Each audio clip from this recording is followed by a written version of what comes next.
함께 봉독할 하나님 말씀 마태복음 26장 6절로 13절까지 말씀을 교독합니다.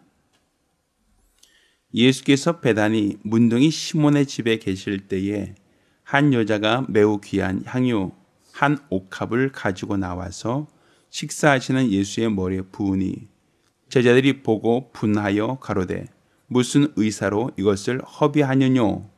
이것을 많은 값에 팔아 가난한 자들에게 줄 수 있었겠도다 하거늘 예수께서 아시고 저에게 이르시되 너희가 어찌하여 이 여자를 괴롭게 하느냐? 저가 내게 좋은 일을 하였느니라. 가난한 자들은 항상 너희와 함께 있거니와 나는 항상 함께 있지 아니하니라. 이 여자가 내 몸에 이 향유를 부은 것은 내 장사를 위하여 함이니라.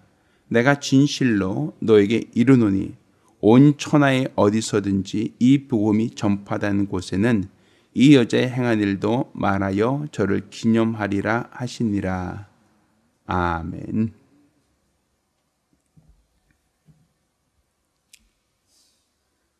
베다니 문둥이 시몬의 집, 그 집은 지금 예수님께서 직접 찾아가서 그 집에 지금 신방하고 있는 중입니다. 근데 사실 이 베다니라고 하는 이 말뜻은 이 고통당하는 동네, 그러니까 아주 가난하고 또 고통당하는 사람들이 살고 있는 그 동네를 베다니라고 얘기했습니다. 그런데 오늘 본문을 보니까 베다니 문둥이 시몬의 집 이렇게 표현하고 있어요. 그러니까 문둥이들은 성내에 살 수가 없었습니다. 예전에 우리나라도 나병 환자들을 소록도라고 하는 곳에 거의 강제로 그들을 그곳에 구금시켜서 섬 밖으로 나오지 못하게 하고 거기에서 생활로 제한했던 적이 있었습니다. 그처럼 이스라엘 사람들도 이 나병 환자, 곧 문둥병 환자에 대해서는 이스라엘 진안에 거하게 하지 못했습니다.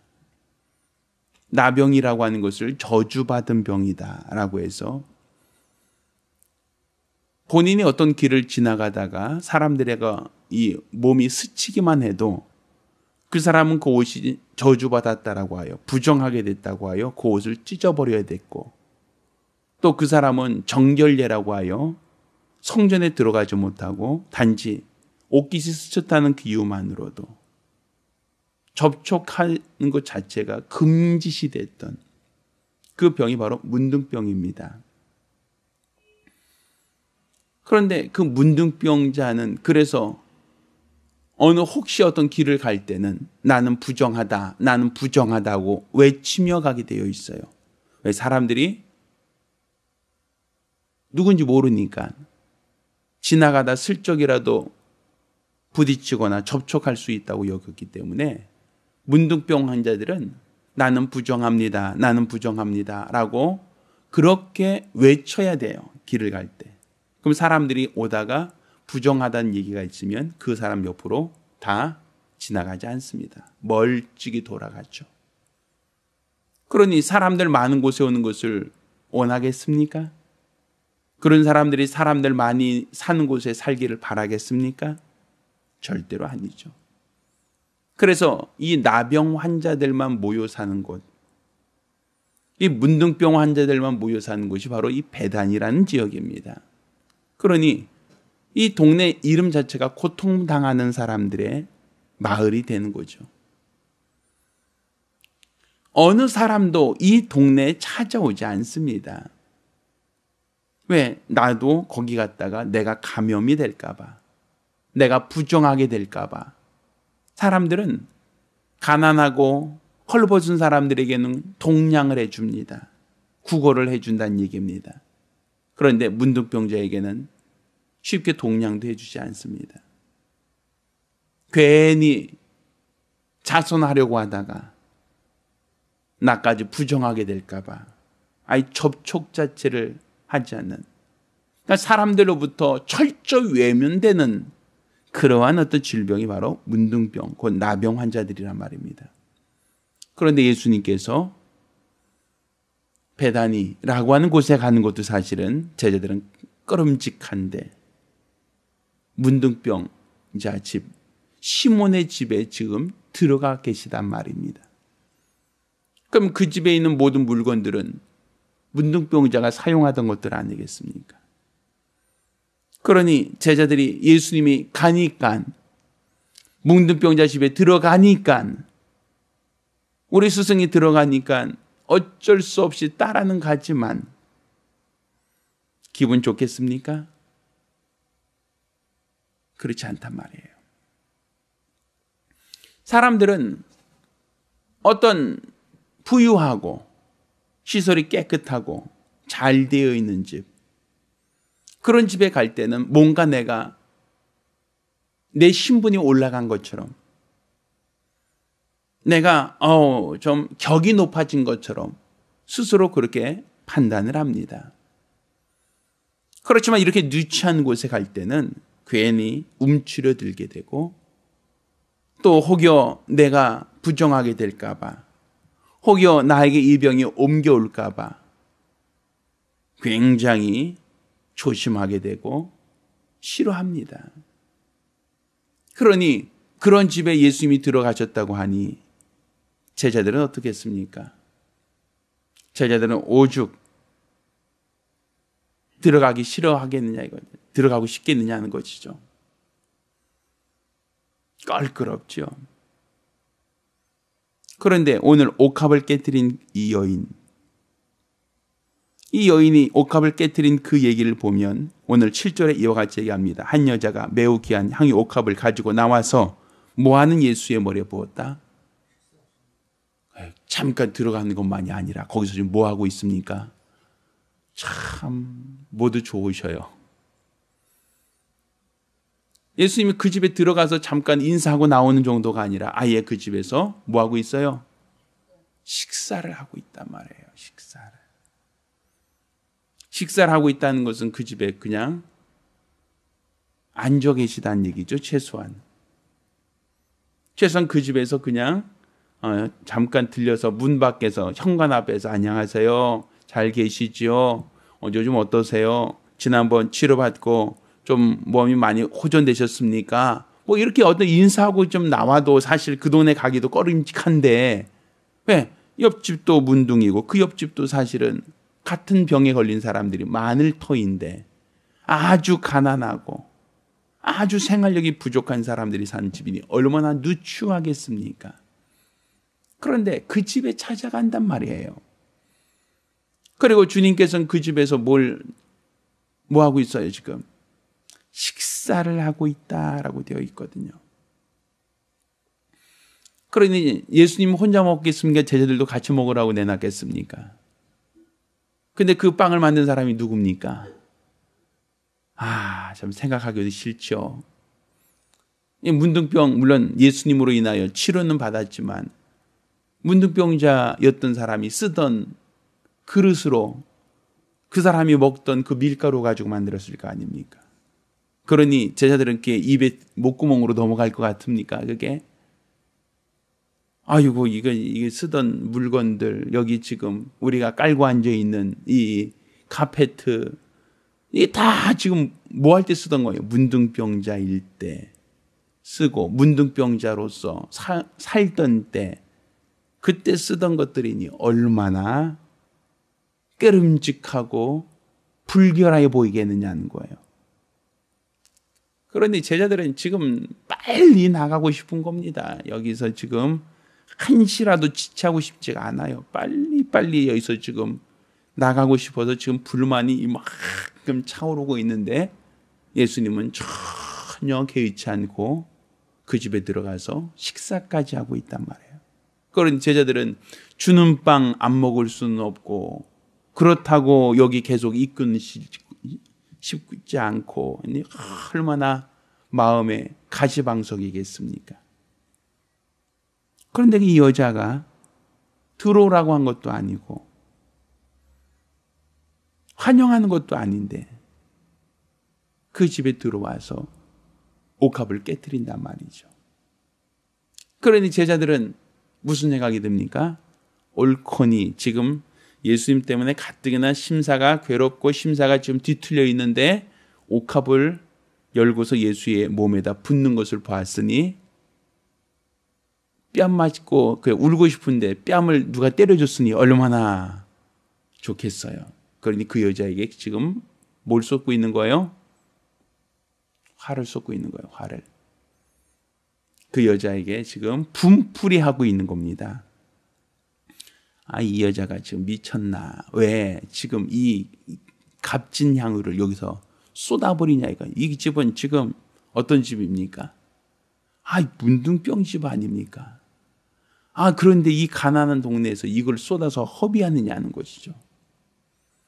그러면서 그들이 이제 내세운 명분이 뭡니까? 이것을 팔아서 이 동네 가난한 사람들에게 나눠주면 늘 좋을 뻔했다 이렇게 얘기를 하죠.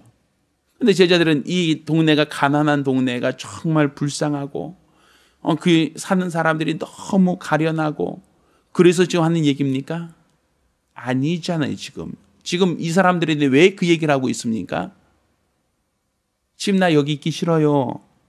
여기서 주는 빵도 나 먹기 싫어요. 난 좀 빨리 나가고 싶어요. 지금 이 얘기를 하고 싶은 얘기인데 그런데 예수님은 아주 태평하게 거기 앉아서 거기서 빵을 드시고 있으니 불결한 사람이 만든 빵까지 어떻게 먹고 있느냐는 거예요. 굉장히 꺼림직하고 구역질 나올 것처럼 지금 바늘방석이란 말입니다. 근데 마침 향유옥합을 쏟은 여인이 있으니 얼마나 뭐라고 하기 참 좋겠어요. 그러니 그 여자에게 그냥 따다다다다당 하고서는 핀잔하는 거죠. 왜 여기서 이 값진 것을 쏟아버리냐고. 이것을 이 동네 얼마나 가난한데 이 동네 사람들에게 팔아서 다 빵이라도 나눠주면 좋을 뻔했다고. 그 얘기를 하잖아요. 그러니까 예수님은 그들이 말할 때 가난한 사람들을 정말 사랑하고 그들을 불쌍히 여겨서 지금 하는 얘기 아니에요. 지금 아니잖아요. 지금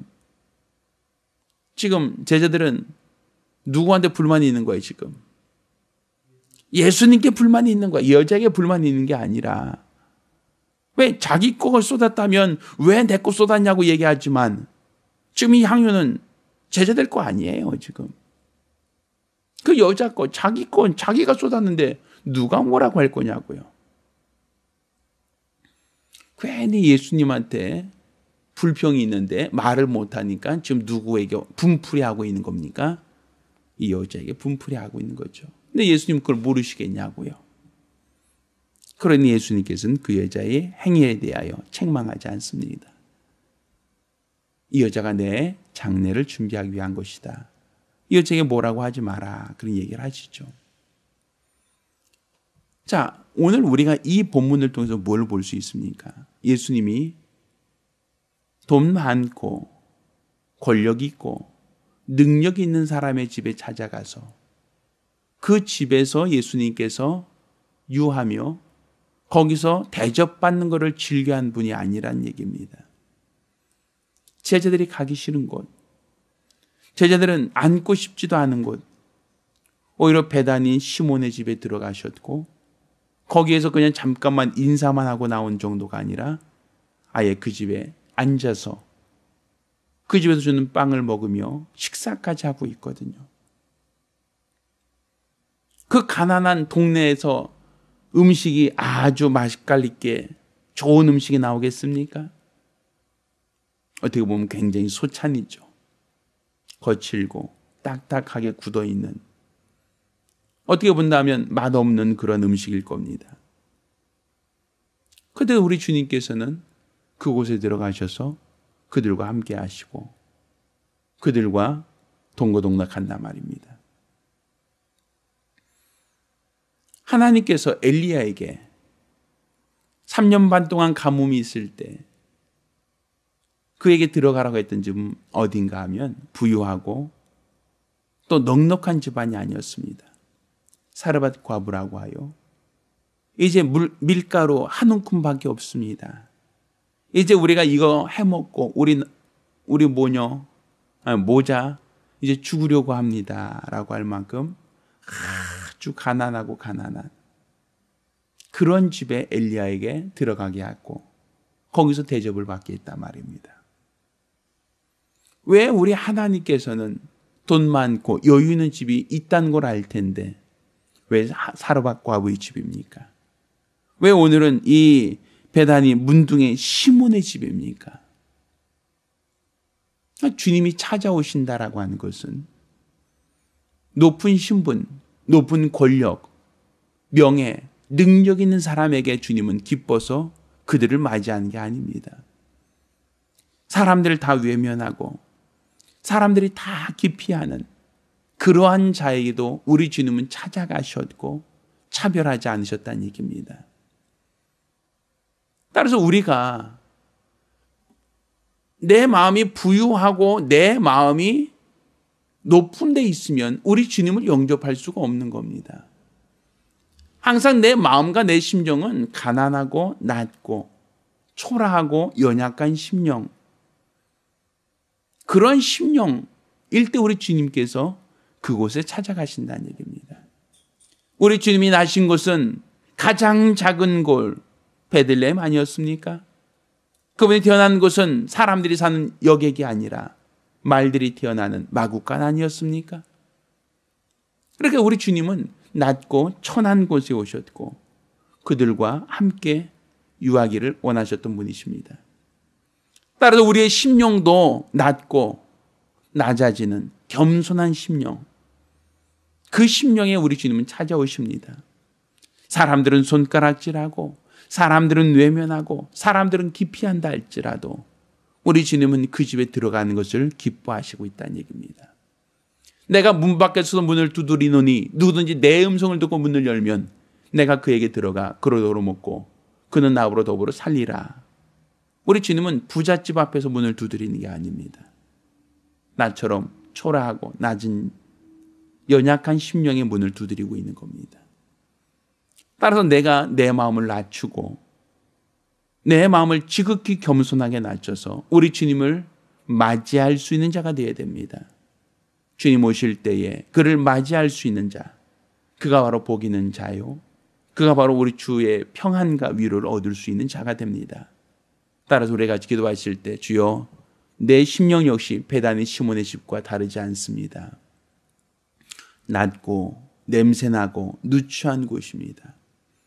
그렇지만 우리 주님 이렇게 낮고 천한 곳에 찾아오셨사오니 나와 내 가정에도 우리 주님 찾아와 주시고 우리 가정이 주님을 영접하기 원하오니 우리가 내세울 것, 자랑할 것 아무것도 없다 할지라도 내가 주님을 사모하오니 우리 하나님께서 도와주시옵소서. 간절히 사모하며 한 목소리로 기도합니다.